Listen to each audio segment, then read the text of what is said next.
A couple of years ago, I posed 3 questions to ministerial colleagues and people in the corporate world. And I asked these 3 questions. What did you learn during this season of COVID that you didn't know that you would need to know? And what's the most important thing you learned? And then I asked, how have you applied what you've learned? And the answer was, without question, intentionality. Do things on purpose.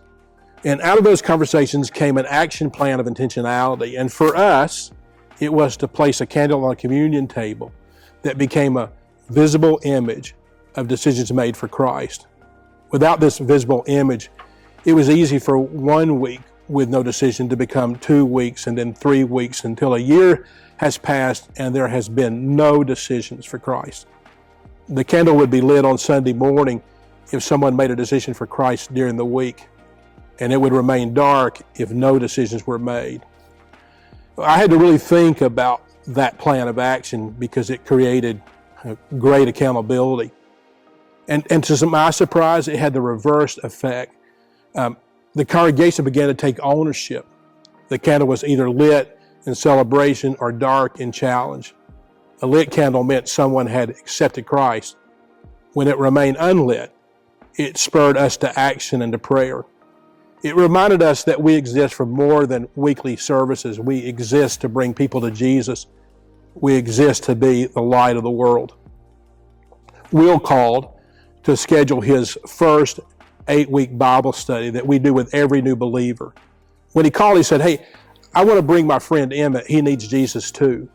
And both of those young men made a decision for Christ on a Thursday afternoon. When the candle was lit, we celebrated because one has come into the kingdom of Will God. and Emmett are already coming. I asked him for permission to do this, but these are the 2 young men who prayed through on Thursday. You can just stand. We began to hear stories of how the congregation was leading people to Jesus. There was a story of someone who was led to the Lord in Lowe's and one in Dollar General. Jeremiah walked into one of our Wednesday night Bible studies.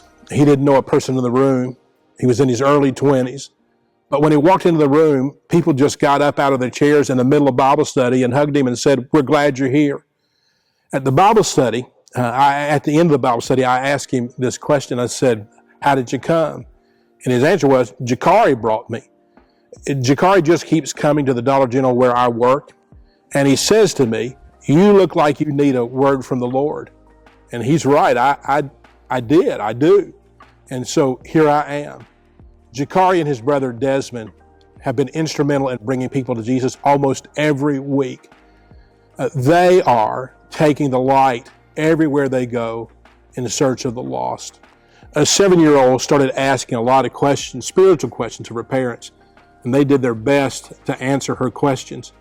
Finally, she just said, maybe we should just go back to church.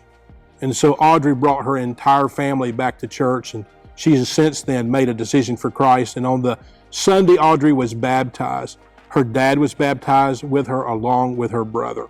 A couple months ago, God was stirring in my heart and I decided to follow Jesus. Once we started going back to church, we entered the 8-week Bible study where we learned more about God and the Bible. And after that, me, my sister, and my dad decided we were going to get baptized. For me personally, accepting Jesus and following him, it's just been a big stress relief, whether it's finances, work, or whatever, just knowing that he's got a plan for each and every one of us. We're really excited about all of what God has done in our family, and we're thankful to be a part of Sumter First and excited to see how God is going to continue to work in our family and use us in our community. In the past 2 years, 32 people have made a decision for Christ. 20 have been baptized. 20 people have completed our 8-week Bible study for new and growing Christians. It's been 2 years now since we placed the candle on the communion table, and it's a visible, powerful reminder of our call to reach lost people for Christ. It's changed us. The stories of grace inspire us to take the light into the world and to bring people to Jesus.